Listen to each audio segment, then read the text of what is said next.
Welcome to Samba Samba. Enjoy the video. You start by opening Apple Maps and typing your destination. This gets the map centered where you need to go. Next, tap directions and pick the walking icon so the app uses pedestrian paths rather than driving routes. Make sure location services and Bluetooth are on for precise GPS and nearby device integration. Once done, glance at the suggested route choices and estimated time so you understand trade-offs between the fastest path and quieter sidewalks. You tap Go to start turn-by-turn walking navigation.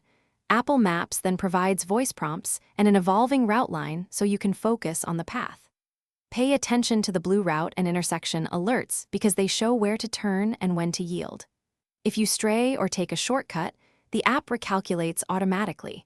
Meanwhile, use the glanceable map to confirm crossings, stairs, or pedestrian-only passages. Make sure to watch for real-world obstacles that might require You'll know you've arrived when the destination pin appears and the app signals completion. Tap End Route to stop navigation and conserve battery. If directions seem off, switch between walking and driving modes or close and reopen the app to force a fresh route calculation. If location drift persists, calibrate your compass and verify privacy/location permissions. This fixes common GPS inaccuracy. One troubleshooting tip: rebooting location services in settings.